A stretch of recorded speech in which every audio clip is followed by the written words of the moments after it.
You're listening to the We Are Libertarians Podcast Network. Find all of our shows at wearelibertarians.com. You're listening to the We Are Libertarians Network. Learn more at wearelibertarians.com.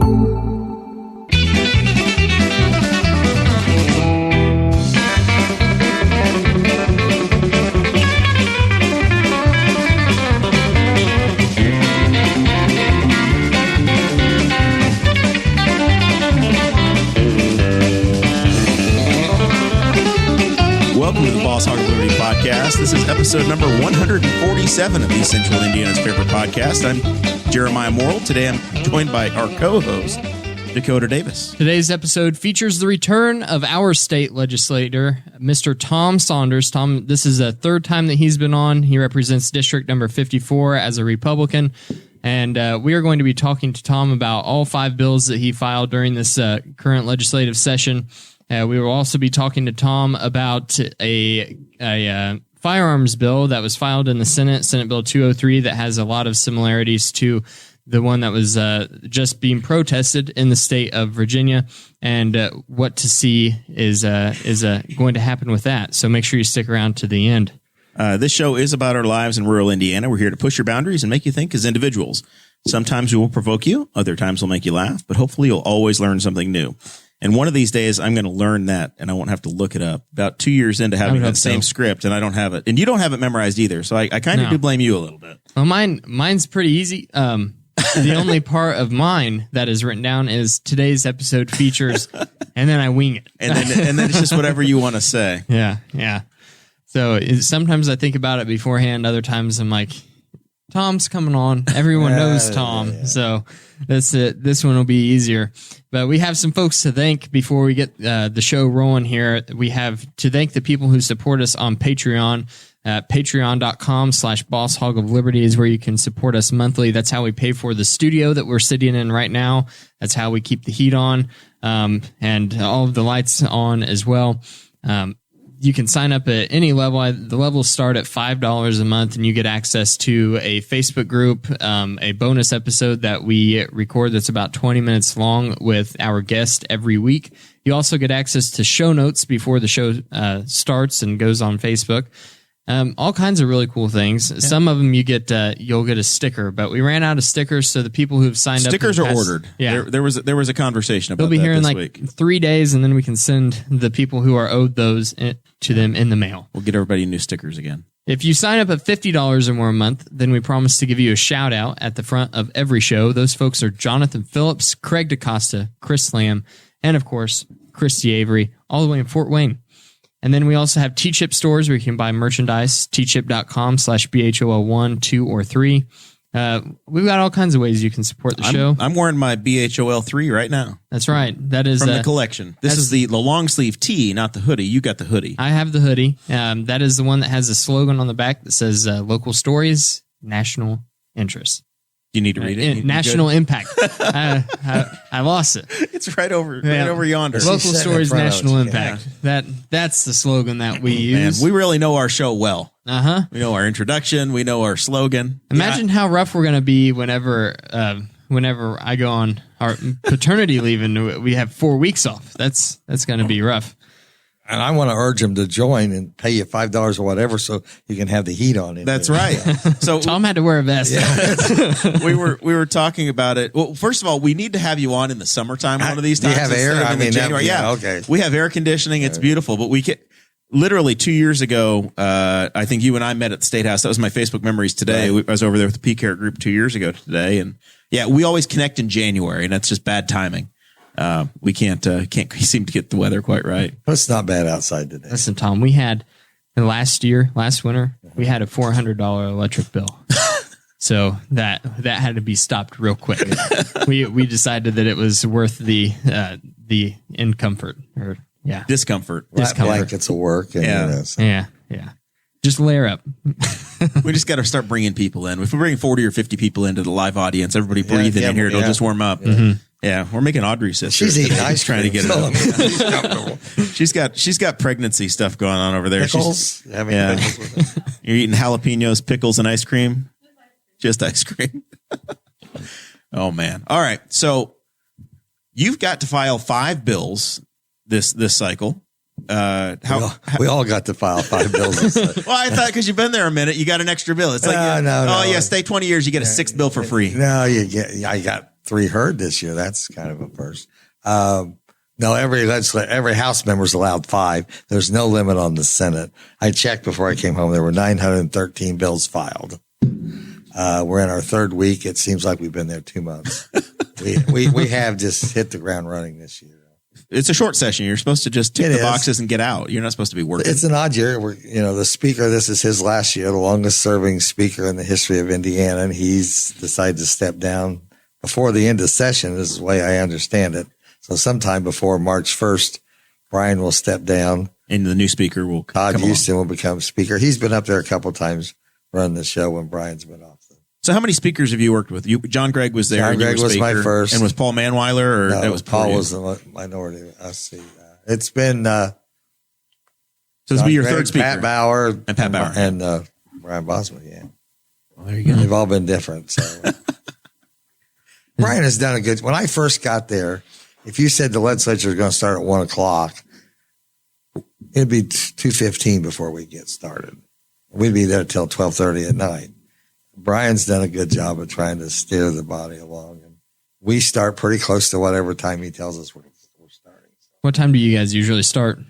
We start at 1:30, but like this, I have all my committees are in the AM. So Monday morning I had a 8:00 committee meeting. Tuesday morning I had an 8:00 committee meeting. Wednesday morning I had an 8:00 committee, and so it kind of just depends. Yeah, well, different committees, different times. But all mine, I lucked out. Everything's 8:00 in the morning. So you lucked out? No, I did not really. No. Yeah. Wow. Some might say that would be unfortunate. And yesterday, Commerce Gosh. started at 10:00 and ran till 5:00 All day without a break. So if you see members, if you watch online and you see members getting up and leave, they're either going to other committees or they're going to go to the bathroom, or it's a sanitary break, right? Yeah.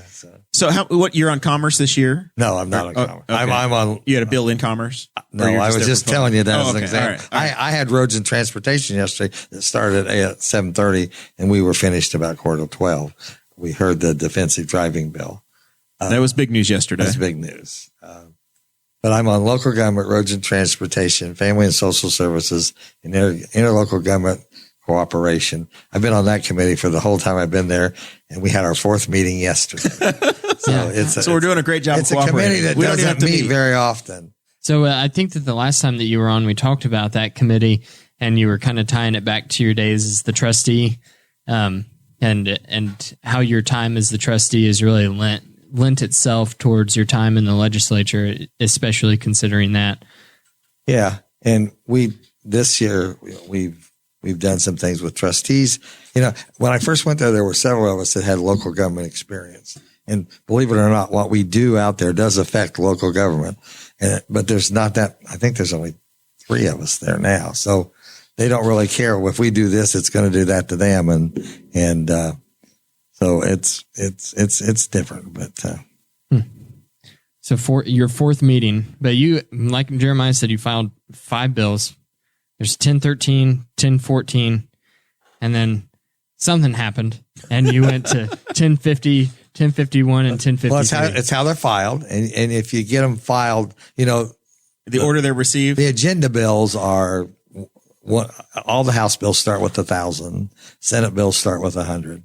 So always like 1,001, 2, 3, 4, 5, 6, 7 are the Republican agenda bills. And so they even hold those out. They could be filed after mine, but they always hold those first 7 or 8 numbers.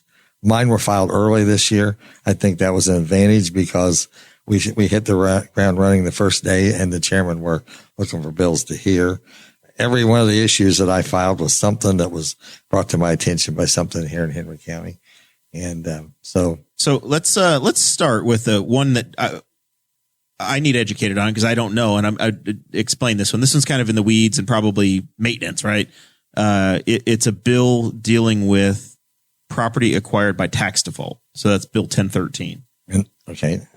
What is that? So if somebody that one, you're saying that if the government gets a property, you're saying that they have to sell it or it needs to transfer to an adjoining landowner. Picked up the paper sometime last September. There was a gentleman here in Newcastle who went to the Board of Works meeting. The property next door to him that had been keeping up so it didn't make the neighborhood look bad. The county had taken deed to, and he wanted to buy it. Well, and the law says right now that they may offer it to the abutting property owner. But in some cases, the cities and towns, I mean, the whole idea is to get those back on the tax. You want rolls. to pay taxes, right? You want them paying taxes. So in there, you can go through somebody can actually pay the taxes and acquire it, or it can go through a commissioner's sale now and anybody can buy it. In those cases, they went through a tax sale. Nobody purchased it. Went through a commissioner's sale. Nobody purchased it. So then the county takes deed to those properties. Okay. And they can have a deed sale if they choose. I don't think Henry County's ever had a deed sale. But if there's a municipality, Newcastle, Spiceland, Nicetown, if they have any interest in any of those properties, the county will transfer those properties to those units of government by deed. And so I was just I looked today, that piece of property is still in the name of the city of Newcastle. Okay. So it's another year not on the tax rolls. So it's not because it went to a disinterested third party. It went to the government, and they haven't unloaded it to a resident or tried. Right. Yeah. Gotcha. The church that I was talking about in Louisville, right? The county gave the town of Louisville a deed to 3 properties. The town of Louisville had a sealed bid and sold 2 of the 3 properties that they had. Yeah. So the bill itself is titled "Disposal of Property Acquired by Tax Default." So would that be? So would that mean that the city of Newcastle has to give it to the budding property owner? If the bill would have passed, that bill was heard last week in committee. Unfortunately, that's one of which is cities and towns had a problem with it. We could never come to a mutual agreement, so the bill is dead until next year. Okay, so we got 5. This is first one's in trouble. Mark that one off the list. All right, so Bill 1014. I think I know where this one's coming from. So, but it's dealing with the surveyor, and it says basically the surveyor's planning commission appointee must be a resident of the county. At least that was the description on the state website. So, is it just the surveyor, or is it any of the positions? Any of the positions, except I think you had when you sent this to me earlier. The extension agent. Yeah, I was going to say the extension agent. I didn't go after the extension agent. I just said that anybody serving on the planning commission had to meet the same residency requirements as anybody else and fill all the other statutory requirements of anybody serving on the board. Having said that, that bill passed 99 to something. It went to the Senate. Senator Gaskill had the same type of bill over in the Senate. And it's gone very well over there too, right? And his bill, though, dealt with the ag agents. Yeah. And it sounds like I checked, there's like 20 of them where that's the case, where, the person might live in Hancock County, but they're serving Rush County or whatever the relationship is. So then now that they've both passed and transferred, probably a conference committee, and you have to hammer it out here in a few weeks. So he and I'll get together with 3 other people and decide what we're going to agree to. And if we have mutual agreement, then I take it back to my caucus and we agree, or I take it back to the floor in front of all 99 members and say I agreed with the changes they made, and they voted up or down. If they vote yes, then it goes to the governor's office and you move forward. Law. Yeah. So that one's looking likely in one form or another. I feel pretty good about that one. Probably coming through. Yeah. All right. And is that going to be when that would be effective this summer? Is it July? It takes effect. Everything, unless it says so otherwise, everything takes effect July 1st.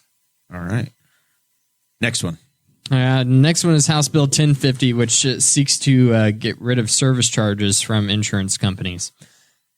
And that was brought to me by a lady. Okay. Who does not want to give the insurance company access to her checking account to withdraw her monthly insurance payment. She wants to write a check. And the insurance company will let her write a check, but they want to charge her $10 a month for doing so. That's $120 a year in fees that they're getting off of her because she doesn't want to allow them. Well, they have to, pay someone to get out their phone and take a picture of the front and back of the check. I know, but and especially people my age or older, we all have some concerns about the internet and what's going on. And I thought that was a legitimate concern. And unfortunately that bill, it had a higher number and, it did not get a hearing. So did the Rules Committee get this one? No, it just didn't go in. It went to insurance, and most of the people who serve on insurance are insurance agents, and they don't want to cut their own throats. So. Yeah, that was my big question with regards to 1050 was I was just curious as to where it came from. What was the backstory? I knew with after reading the language in the bill that had to have been a request at some point. That was someone came to you with a problem and wanted you to fix it. And I was like, I wonder if that's true. Well, do you see that as a legitimate concern? I mean, yeah, that's understandable. I mean, we have legal tender laws, right? So if I give you, if you charge me $100 for something and I give you $100 bill and you say I don't want to accept it, then the debt is waived, right? Because I tried to pay you, you said no, so at that point the debt's gone. It's kind of along those lines of, hey, I tried to give you a legitimate form of payment and you're trying to charge me extra to deal with that. Yeah, I'll buy that. Yeah. So I tried, Now, the practicality of it is that, okay, you take that check and then immediately they are going to digitize it. And then, but for the convenience of the person. Yeah. That makes My sense. other question was, we know that it's not going to be happening this session, but if you bring it up, your next legislative session, then would that cover every insurance company just across the board? If you're an insurance company, then you can't charge a surcharge for not taking digital payments. Right. Okay. And I will have to say this had nothing to do with any insurance company located in Newcastle, Indiana or Henry County. Or any insurance agent who might have been interested in running for the job. Oh, never thought of that. Never thought of that. Yeah. Targeting those people. Uh-huh. All right. Yeah, we see where this is going, Tom. So, would that apply? It would be insurance only. So at that point, it was insurance, but it could always be amended to expand. Right. So like Duke or REMC or somebody that's trying to pay a water bill, something like one of the utilities. Well, and this bill just said that they could only charge the actual cost of providing the service. So if it costs them 25 cents to digitize that check, they could charge her an additional 25 cents. You figure. They just have $120 a year. How many people are they doing that to? Yeah. That's a chunk of money. They just say that the CEO that makes $1,300 every half second is the one that's cashing the check. So on the duties as assigned. Yeah. House Bill 1051 is the one that we are super excited about because I think that every time that we've talked to you, we've brought this up. See, I listen. Yeah. We appreciate it very much. Very much. That is the removal of straight ticket voting from the state of Indiana, getting rid of straight ticket voting. Whenever we had Jim Lucas did an interview with us last year, I believe it was 2 years ago. Yeah, was it 2 years ago? He was not a fan. No, we asked him about this as well, and he said absolutely not. Well, and as a former county chairman, it took me a while to see it too. But if you remember the last election, we had new voting machines here in Henry County, and when you went in to vote, it threw a screen up there, and you could vote straight Democrat, straight Republican. Then there was a red button that said you have voted. That was really confusing to people.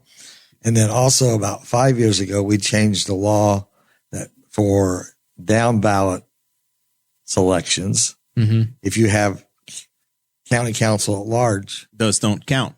Yeah. If you don't go, you can vote straight ticket, but if you don't go down here and pick out the 3 of the 4 that are running, they don't get the vote. And that's not right either. So I didn't think it would pass.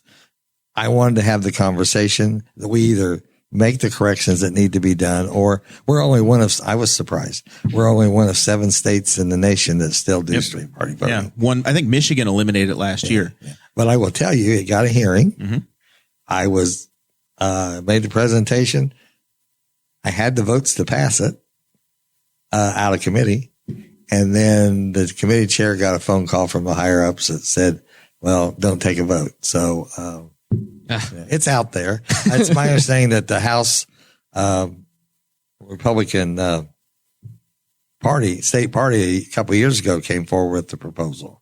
So, but when we talked about it in caucus, I wasn't the most popular person. I told him it wouldn't take effect until after 2022, so it wouldn't affect anything coming up in November. But that still didn't help me. It is, in my view, coming from a third party, it's been geography based, right? It helps rural Republicans in this community and in areas where you may have a 60 or 70% base of people that are just going to go push the Republican ticket. But it also helps urban Republicans, right? Because it's the inverse, where it's probably going to help the Democrats in Lake County or in Marion County or Fort Wayne or Bloomington. So it's not necessarily strictly a partisan issue. It depends upon geography. Right. And I never got to have that conversation with the Democrat members because it was only in our caucus. But I had a conversation with the governor after the last election. And I mean, they weren't projected to win. And it was all those straight party Trump voters that threw everybody over the line. So, yeah. And you did pick up a Democrat co-sponsor on this as well, right? I did. Yeah. Yeah. Is it Pat Boy? Yeah. Yeah. Nice lady from up northern Indiana. That was the thing. That's the thing about this bill, is that every libertarian in the state is going to be huge about this. Every Republican that's in an urban area is going to be big on this bill. And every Democrat in a rural area is going to be really big on this bill as well. There's quite a lot of people that are going to be behind this in many different ways. So, but there was no vote. So is it dead in committee, or it could come back? No, it's not going. Now, the same bill is over in the Senate, and he and I had talked earlier. I was going to start it in the House, send it to him. He was going to try to get it started in the Senate. I don't know if he's going to be, but we move slowly. It might take us a couple of 3 years. In the mindset. At least the conversation's being had. I think that's the most important and we thing. got to correct those down ballot votes somehow. If we don't do the elimination straight party, we need to at least fix that somehow. And if you want candidates to run, if you want to have an election, the city of Newcastle had 2 contested races in the city election, three contested races in this last deal. Yeah, it was 3. Yep. There are counties where, even Grant County, the Democrat chair said, I don't know how many candidates we're going to have in Grant County this year, in Marion. Yeah. Well, and the other bill that I introduced it changed the municipal election. I think we had 11% voter turnout in Newcastle. Yep. Yeah. And I don't know what it cost, but I'm thinking it probably cost over $30,000 to put that election on. Well, it's probably pretty close. It was such a strange arrangement this year because they chose to only give ballots and let you vote if you lived in one of the few precincts that actually had a contested election. Well, we had 3 councils? 3, yeah. 3 councils. So 60% of the city. Yeah. So it was, and that's not good. So that was something I saw that I thought didn't work here. Yeah. That was House Bill 1053. I filed that right after. All the election work. Yeah, I'm starting to figure out how this all works. So how's that one? Is that had the hearing yet? 1053? I couldn't get any support on that one either. So. It was quite the change. That's a big change to make. Well, the cities, you got to get the cities on board, and they don't want to run with the president. And I can understand that, but absolutely we could do that. And what the bill did, you have to run with the president every 2 years. Every time there's a presidential election, you have to apply. It would allow for the next election for the municipal, they would be elected to a 3-year term because by law we can't extend their term. So it would have been a 3-year term, and then the next election would have been back on a 4-year cycle. So, oh yeah, that try makes again. Sense. It's a short session, and we're not supposed to do a lot in a short session, but you're pushing. We're pushing, there's some. Just out of the 5 that you brought, and I felt pretty good when I got 3 hearings, and in the one instance I pulled the bill myself, and then the other bill, at least we got to have the conversation. So yeah, and there were several people that came up afterwards, and you made comments. So you start the conversation, and maybe it happens down the road. Well, and there's a whole lot of people that are tuned in now, and then we'll hear this, and can, if they're interested, they probably need to contact their reps as well and say, this matters to me, right? So that if you do offer it again in 2021, that you potentially have more of an appetite from your peers as well, right? Yeah. Because some of these bills they're mundane, right? No, they matter to the party officials, but if if a state representative that lives in Terre Haute gets 10 phone calls on this thing, they're going to go, what the heck? Oh, what? I would imagine that's not making their radar normally, right? Yeah. Not getting a whole lot of phone calls. And,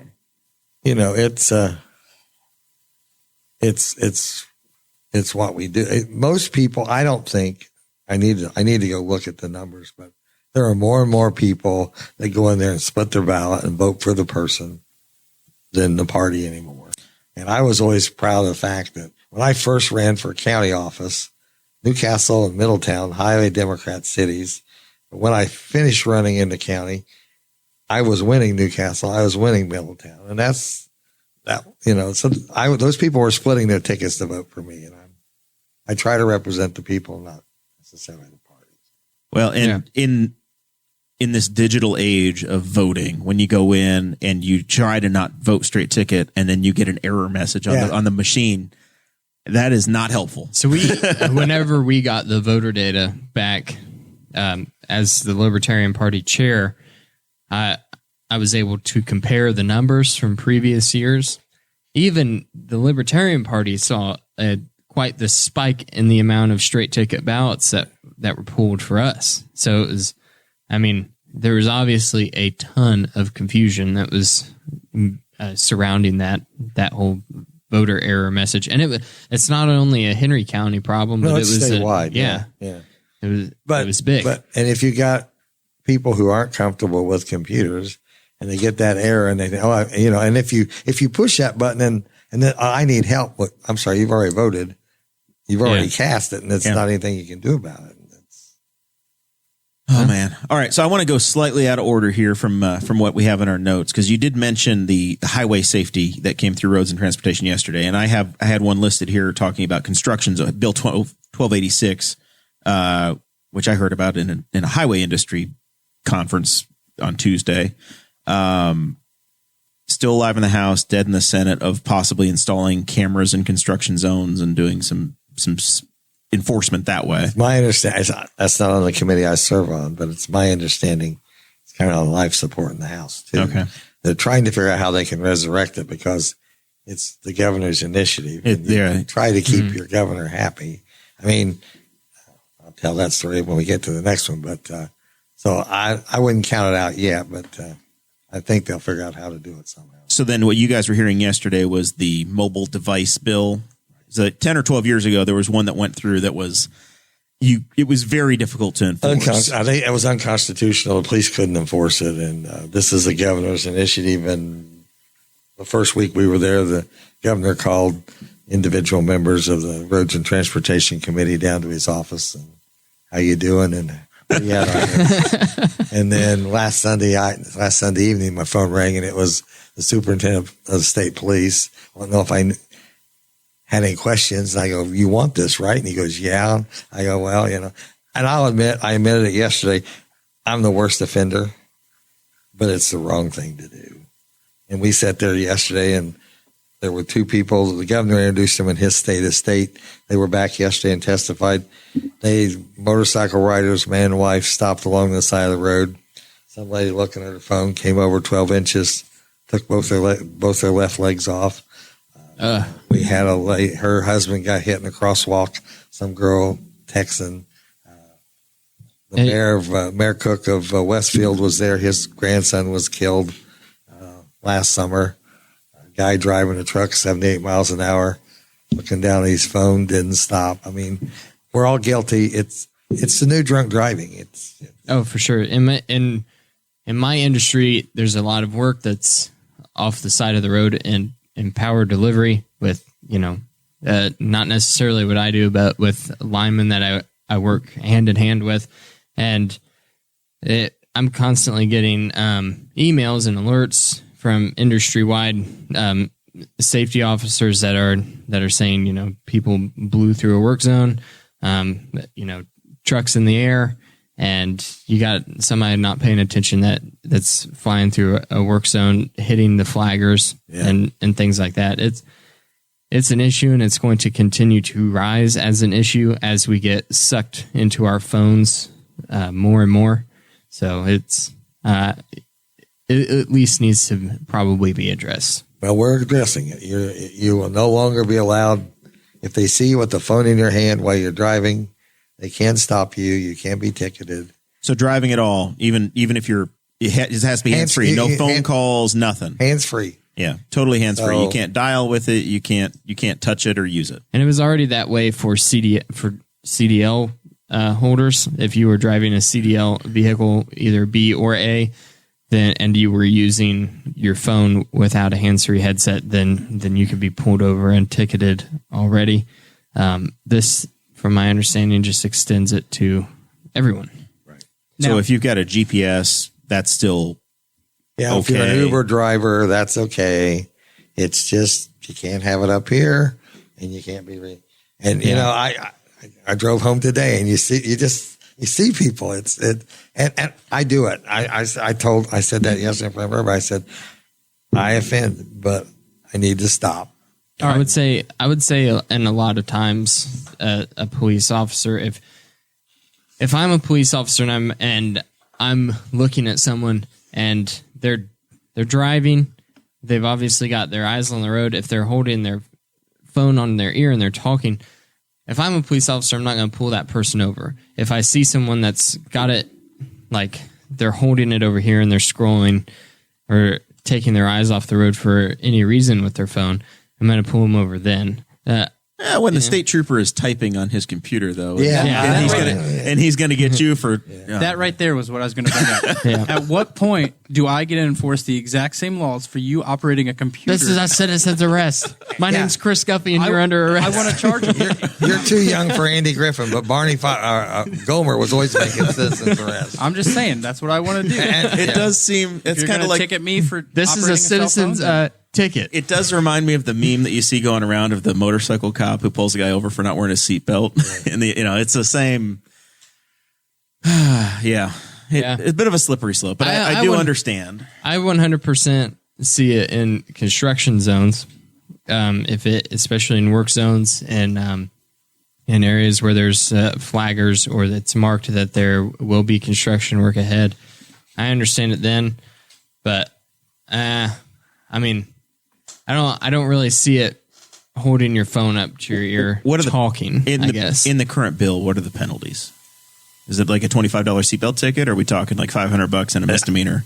It's not. I asked that question yesterday. Is it a pointable offense? Not at this point, but I think it will be before we're done. Probably. They're not. We're going to do an education campaign like we did on seatbelts. I think 97% of people now wear seatbelts. We're going to exempt pickup truck drivers for the first decade. License plates. They sold an awful lot of truck plates because they didn't want to have to wear seatbelts. But again, we sat there, like I said, from 8:00 yesterday morning till 11:30. All these people who had lost family members, and the one lady in a wheelchair, she testified she did it herself. She was talking on the phone, not paying attention, missed a curve, hit a tree, and she's paralyzed from the waist down. I did it. I just told this story on the show. It might have been in the Patreon portion only, but it was a few weeks ago. I left here. I just finished doing a show, and I'm heading back home on State Road 3, just north of Spiceland. And I was talking to my wife on the phone, but over the Bluetooth through the car speakers. Yeah. But I'm used to driving a large bucket truck every day, not necessarily. And, on that one, you got to put the pedal to the floor just to get up to 30 within 10 seconds, right? Yeah. And so then I get into the 2019 Buick, and I'm driving sometimes if I'm not. He's the world's youngest Buick driver. Yeah, if I'm not paying attention. Yeah. If I'm not a Buick? Paying attention, then it can get away from me. It does all the time. And I got hit going 70 in a 55, talking on the phone, but with Bluetooth. So it definitely happens. You can get distracted, but I have a world of excuses that I can use with it. Well, you're going to be a father, so you got to take better care. I mean, accidents happen, but we don't need to give them more reason to happen. Yeah. And I really, when you talk to people, I have not had anybody go, no. I mean, because, driving is not a right. Driving is a privilege, and you have to meet a few requirements to do that. And Do you think if whenever if there were cars, whenever the state of Indiana was brought into the union, do you think it would have been a constitutional right to drive your? would have been a bison, or would they have been a deer? Would they have Nothing said that runs like a deer? The right of an American to travel freely by car shall not be infringed? No. I don't. What if you're an autopilot in your Tesla? Then can you text? Good point. That's another. Well, point. you got to have your hands on the wheel. Indiana is the only state that has put any legislation. Autonomous vehicles. Yeah. Trying to get ahead. We don't want them here. That was it. Ed Soliday's been pushing that for a long time. Yeah. No, they're coming. It's just going to cost us some money because we got to put certain things in the highway so they know where they're at. And Yeah, that was my understanding Really, as well. really good pavement markings. Yeah, that's what I've heard is that the technology is there and it works beautifully, but our infrastructure needs to catch up. But it's hard in places like this with the weather the way it is. It's hard for us to keep our roads as marked clearly and as pristine as Florida's roads. You know? Yeah, the snow covers up things. Yeah. All right. So then we also have in here Red for Ed. We skipped it. I went out of order, Red so I for don't want Ed. to skip this. The governor was asking teachers to wait 2 years for a pay raise. You've got your No, that's not that. Oh, okay.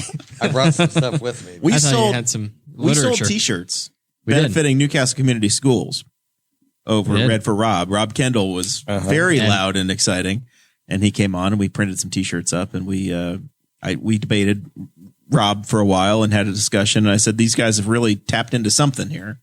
So I wanted to hear from you. I guess what your how that went. It was organization day. They showed up. Org day, 15 to 17,000 people on the lawn, depending on who you ask. I was shocked. I know Newcastle was there, Rushville, Tri-High. I went in that morning because I had an early morning, went in, asked my LA, I said, so who's called and wants to talk to me? Nobody.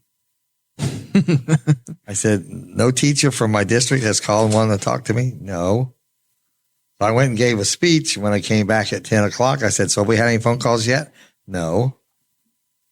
So I went out on the yard. So they're kind of new at this. I know, but they teach government. I mean, it's like, I went out on the yard and started looking for people I knew. I ran into some people teachers from Newcastle. I ran into some teachers from Rushville, Hagerstown. Never did run into Tri. And we had a conversation. I mean, I don't know who was giving them pointers.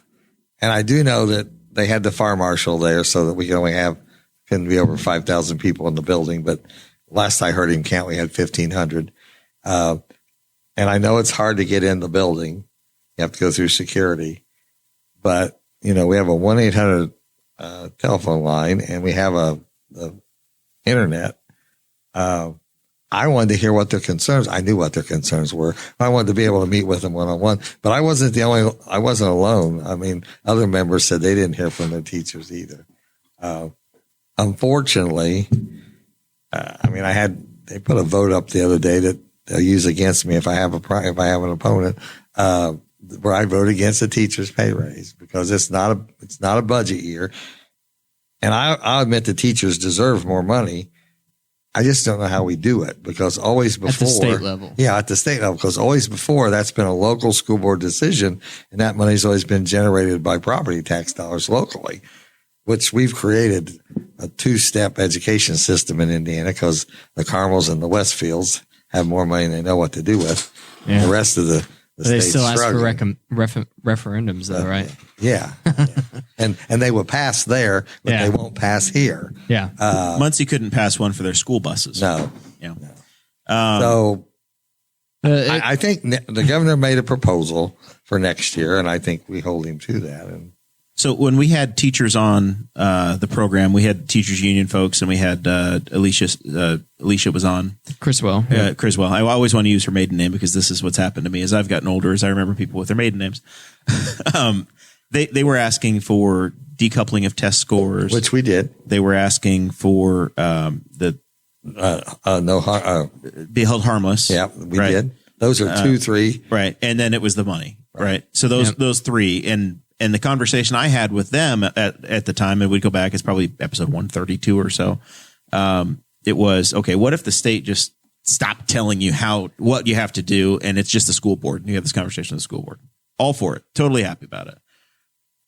So why don't you introduce that legislation next year of disbanding the Indiana State Department of Education? I mean, you're at like a 20% success rate this year. That'll probably go over. I was also trying to do something else locally. I've done a couple of things locally you guys may know about or don't know about. But one thing I thought I had it done until today, and then I was told no. You've been there a while. You can start telling people, yes, you will. I was not very nice yesterday. That whip title of yours. I don't have the whip title. Assistant to the regional whip. I'm assistant caucus chair. I don't get assistant I don't get majority the whip. caucus. I don't get the whip. Some of these people work for you. You've been in that building a minute. Policy. I haven't even told the people involved about this yet, but I had a conversation a week or so ago about Green Street School, and ICAP's been using that for Head Start kids. They got 122 kids there, I think, and they're only using half the school, and they'd like to expand. When we did the Stellar grant, they found out we need more after hour child care. You'll find out about that at some point. Yeah. And ICAP would like to expand on that, and the school would like to let them have the building, but the way the law reads right now, the school, if they decide they don't want that building, it has to go on a list, and any charter school can take it for $1. And I can understand schools' concerns about not wanting to give their building away, but I thought I had it fixed, so we were going to get that done, and had the bill drafted and talked to all the right people. I had an amendment drafted. It was going to be attached to a bill in Ways and Means today. And then yesterday afternoon, it didn't happen. It didn't happen. So if there's a certain person out there listening tonight, I owe you a phone call to tell you. Unfortunately, it didn't happen, but we tried. So you're saying with education, you're saying give the governors time, and see. Under happens. Daniels, he kind of made the teachers the enemy, and a lot of people dropped out of the profession. A lot of people went to college, didn't want to be teachers. I was told we graduated one math teacher out of Ball State last year.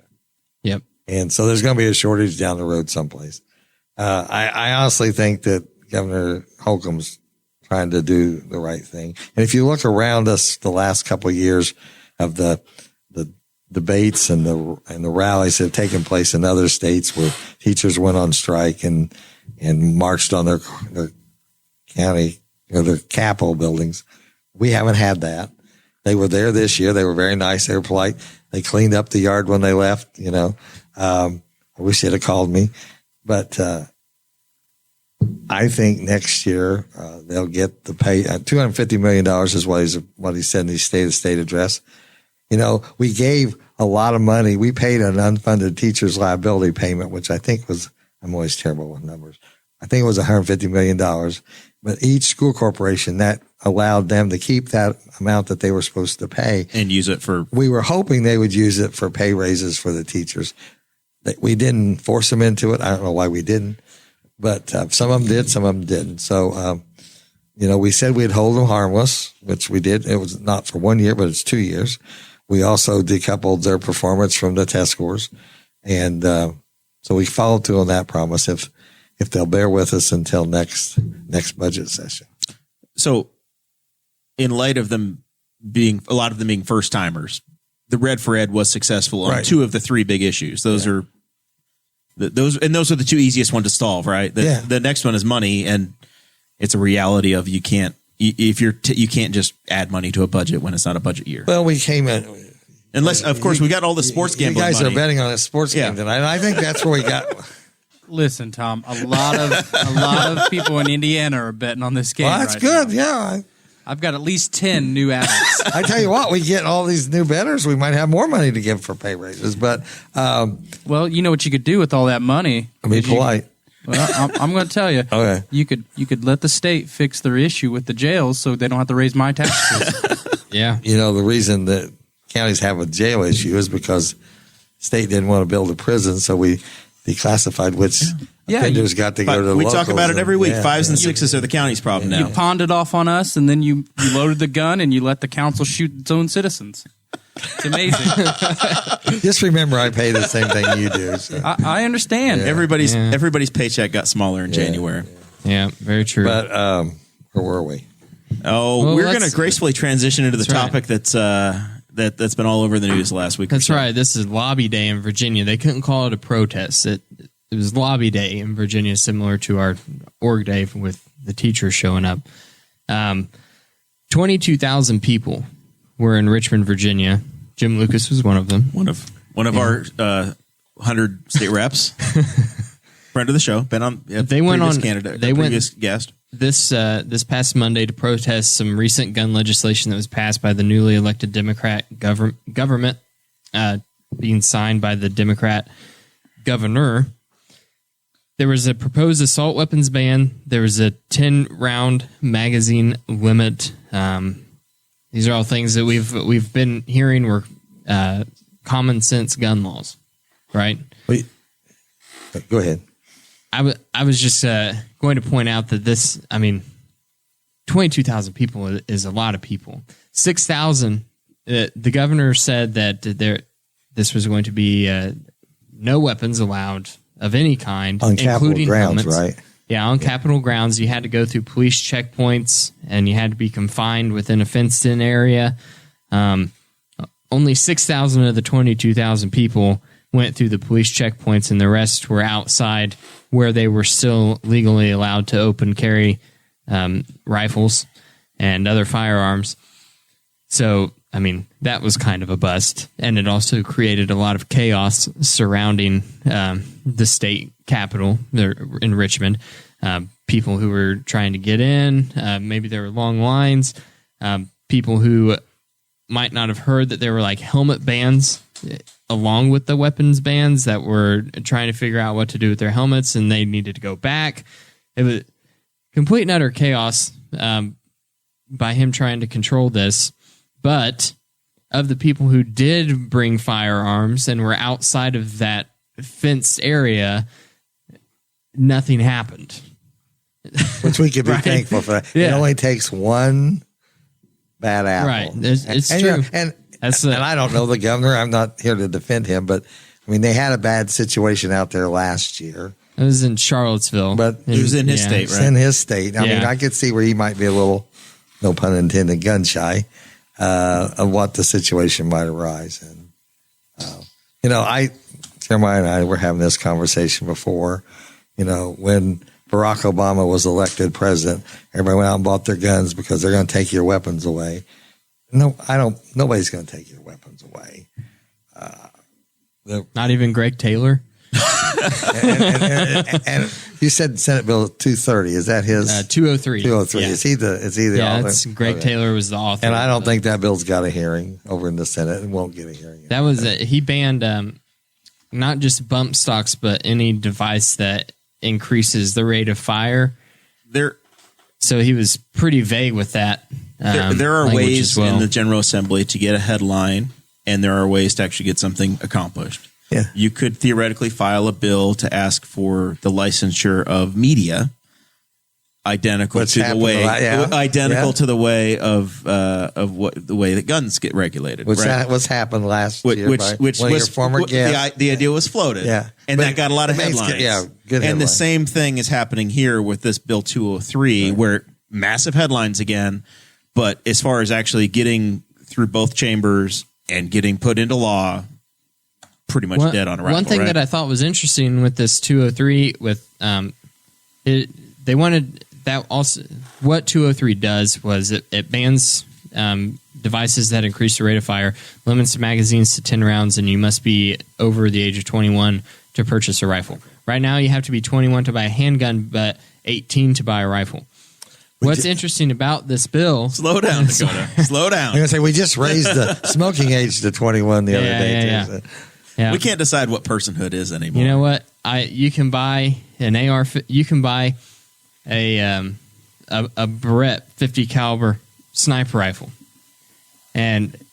but you can't carry a handgun. You can't buy a handgun to carry along with it. And you also can't smoke a cigarette while you buy it. But you can still sign up to go die for your country. And we had that conversation too. Yeah. But what this 203 did, like you said with the headlines, I've been added to a few groups now that have started gun rights activist groups. I shared the link to our Facebook Live into those groups today to kind of preview this, that we would be talking about it. But there's a movement in Henry County now to make us a Second Amendment sanctuary county.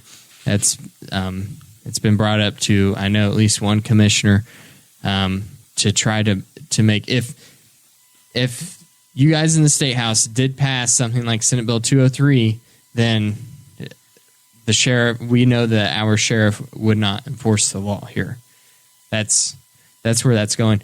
The vast majority of the rural counties in the state of Virginia, their sheriffs have or their legislative bodies in the counties have told their sheriffs not to go after folks.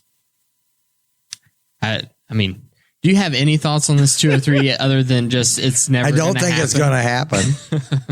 But I saw in the news, was it Lucas's county down in?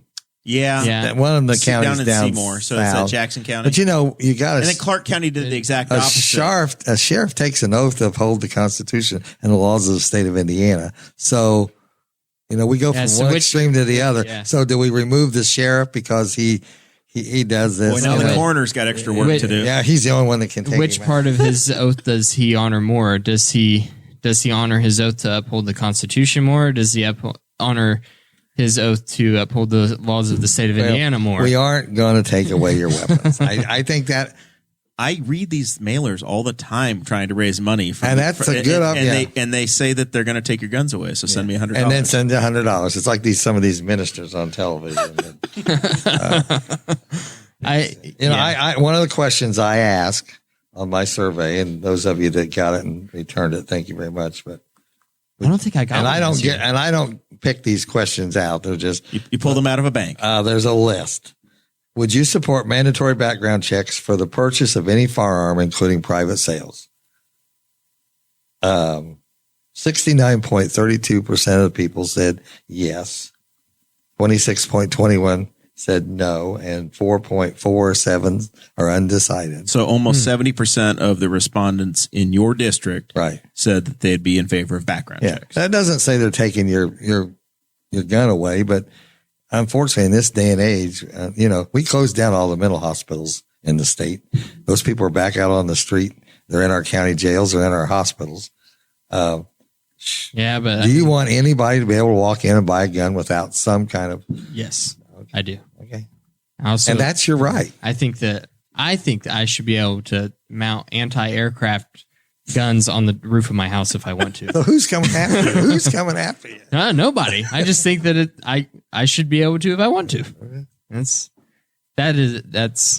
kind of what I'm guaranteed. Whenever the founders wrote the Constitution, they envisioned that they had just got done fighting a government with the guns that the government had. And they didn't want the government to be able to come in and take your guns away from you so you couldn't do a rebellion. And we're not going to. Yeah. Boy, but I'll tell you what, it was very ironic that this was in Virginia. Yeah. Right? Right? Because it's literally like you look at the headlines and you go, man, this is really ominous, right? It's in Richmond, Virginia. It's the governor. All of the same things that you see in revolutionary discussion, the arguments sound pretty familiar. And that's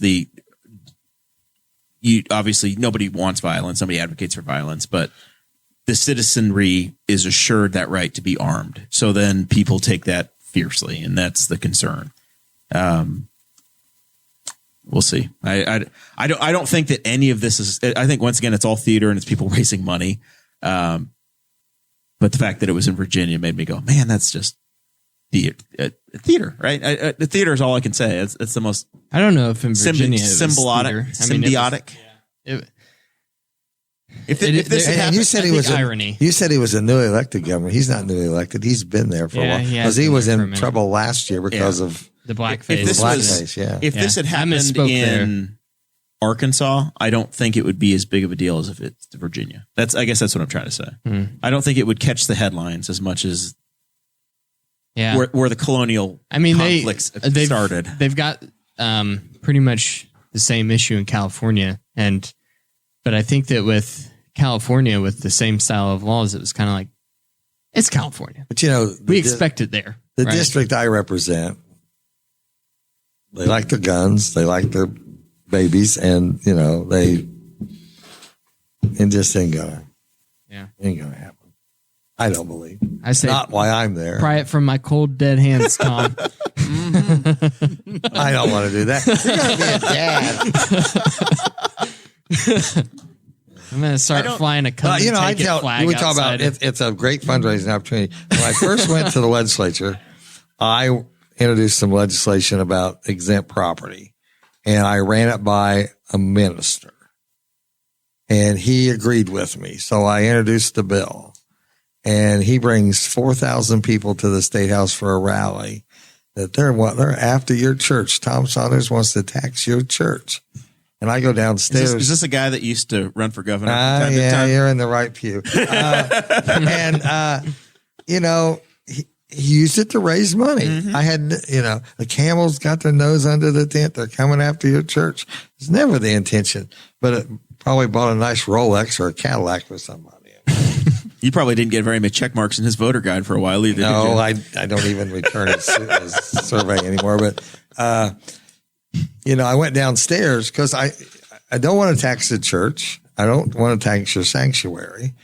But if the church owns an apartment building or a shopping center or 300 acres of tillable land, they should at least pay the services that those properties receive. When I went downstairs and the one guy goes, all these people are here because of you, Tom. And I go, well, let me talk to them. No. And he's still raising money off of that. So. I think that, I think churches should pay the same amount of property taxes that I believe everyone should pay, which would be zero. Oh. Yeah. When are you going to get your bill in to start electing senators yourselves instead of having it be this partisan mess? That's the one I want to know, because there's this complaint about somebody wanted to move to the convention instead of primaries. I would just be fine if we went back to the old days where the 150. Well, if you want a divorce, you got to come out there and ask our permission. Not the Pope, but the permission of the General Assembly. Hopefully, we've made some strides since then. I mean, I would like to see the House term extended to 4. In order to get that to happen, you'd have to extend the Senate term to 6. I mean, you said, well, go. I run whoever has the seats runs every 2 years. You're concentrating on raising money, and it's not a lot of time to be able to just do work. You know what I mean? I definitely see where you're coming from with the extended time on the terms. Because you've got 1 year that you're not actively running, right? And they've changed it a lot. When I first got there, that each caucus ran their own campaigns against each other. Well, if you just tried to beat me and then I'm supposed to work with you for the next 4 months, that's not much of a relationship. So it takes you 2 years to get over it, and then it's time to do it again. But we don't do it necessarily that much anymore. But, both sides say hateful things against each other to try to get the majority, and then we're expected to work. Next session's next year's 4 months. And it's going to get even more charged here shortly because it's almost time to redistrict again. Yeah, that takes place next year too. So, I know we had the League of Women Voters out to the Statehouse a couple of times, and they want a nonpartisan commission to draw. I signed on to that. The League of Women Voters is pretty partisan. Well, they're not partisan. They say they're not. Okay. Whatever you say, Tom. I don't know. I don't know how you do that. I mean, I did sign on. Iowa does it.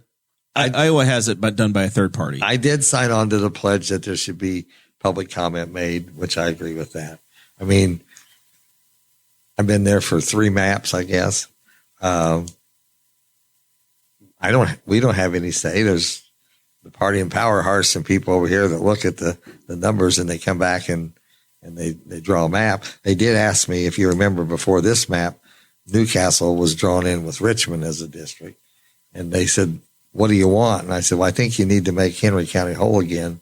And then we have to have 66,000 people, wherever you need to go to get the people. Because you've had portions of Delaware County before. You've had Wayne County. Yeah, I've had Delaware, Rush, Randolph, Wayne. I represent Henry County, but not Newcastle. I represent Randolph County, but not Winchester. Represented Wayne County, not Richmond. How do you represent a county and not represent a county seat? It's just, yeah. And you've got half of Rushville now. I got half. Well, I have the whole city of Rushville. Okay. I only have half of Rush County. So gotcha. All right. So we're probably at the point now where we need to start transitioning into final thoughts. We'll check with producer Chris over here if you've got anything that we've forgotten or need to clean up or. Yeah. So I've got just a few things. First off, make sure you still have time. 8 minutes left. You can get in on this bet real quick. It's going to be easy money. Oh my goodness. I'm just saying, look, man, currently the point spread is, as it loads, 116.5. So if IU loses by 117, okay. If they lose by 117, I lose. Yeah. Yeah. I think you're guaranteed to win tonight. I hope so. I put my bet in when it was about 80, and I started researching what the biggest loss in the history of the Big Ten was, because I figured tonight would be the night. That's the way it would go down. So there's that. And then, as some of you know, Boss Hog of Liberty is doing a monthly kind of charity thing where Every other month. Every other month? Yeah. Okay. Let's say more like a time to time, because I don't want to get too committed to anything here. From time, let's not get too time to time. Too legalistic. Yeah. All right. So sometimes we get busy. We will be doing a kind of a charity reach out, kind of community give back kind of thing.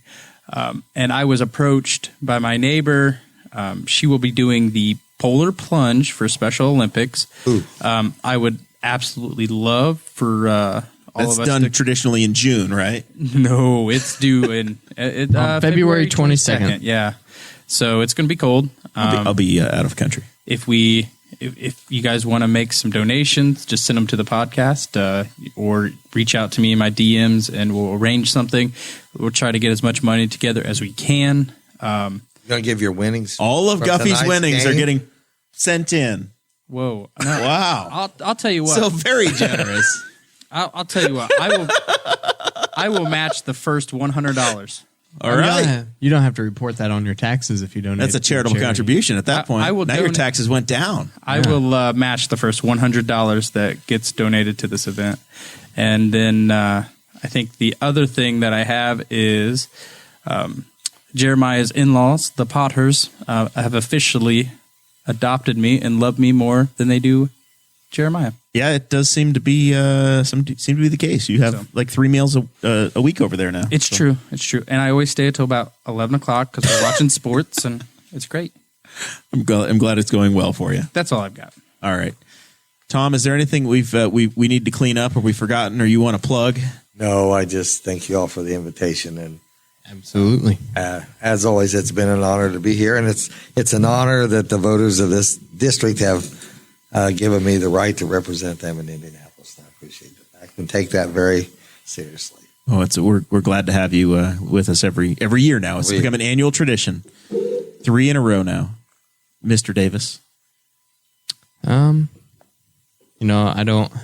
don't have anything this time. Next week we have Chris Lamb from the Newcastle Career Center.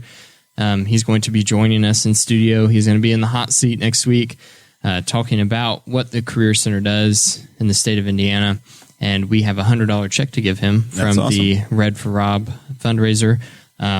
Those are all really cool. I think that. Oh yeah, that's the other thing. I'm working on a design right now. I'm an amateur at Photoshop, but I'm trying to figure something out to get stickers made that look like the Boss Hog Liberty logo, but it's frozen as a fundraiser for the Polar Plunge. Be on the lookout on our Facebook page. If I get it somewhere where I'm happy with it, then I'll put it out there. If it just looks horrible still, then I'm not going to put it out there. But just kind of keep your eyes peeled, because I think it would be a neat thing to have that goes along with the Polar Plunge fundraiser. Well, very cool. So a couple quick things for you, Tom. I saw on your social media you got to hold the oaken bucket. I did. Yeah, that was something. It's heavy because it's got all those all the chains, right, or the links. Yeah. It has its own guard, or there's a guy that stays with it, and he wasn't happy we were passing it. Is he armed? An armed guard? No, he's not. IU was out there for the 200th anniversary of the just take him down with the tackle. They brought it down, and but he was right there with it.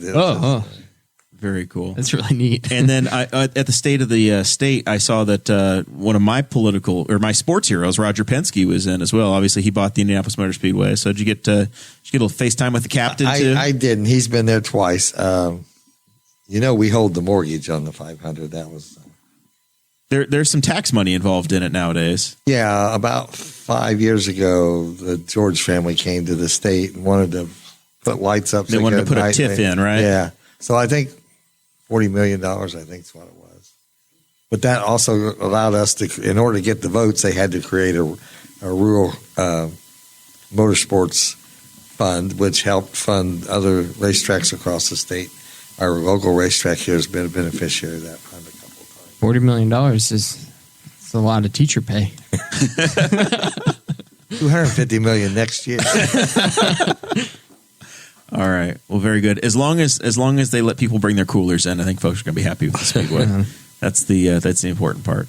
Always thank you very much, Tom, for joining us. This is a lot of fun. Looking forward to next week with Chris Lamb, and this weekend Dakota and I are going to be trying to come up with the evergreen episodes for the that's right, for the baby. So we're going to talk about stuff that will not change. Probably just going to read old history books. Maybe we'll bring Tom back in and talk about Abe Lincoln or something. Just my rowing elephant group. That's it. But you guys had a great year on that too. I noticed that. We did. Followed that from afar. I'm hoping to do California in July this year. You're going to go out to Simi Valley? Reagan Ranch, I hope. That'll be cool. Awesome. Oh, I have another thing. Really quick. I was closing out. We were done. Cade Coger has commissioned me to make a mount plaque for a shoulder mount for deer in the outline of the state of Indiana. And I'm making a video of it this time. I'm making a video of the whole process. So my page is Beezer Creek Restoration Repair. That's the creek that my house is on in Spiceland. So be watching that page. I know most of the people who like Boss Hog Liberty like that page as well. And it's going to be a really, really neat video. I'm proud of it so far. Better than the HGTV video? Really close. As long as there's drones involved. We'll see y'all next week.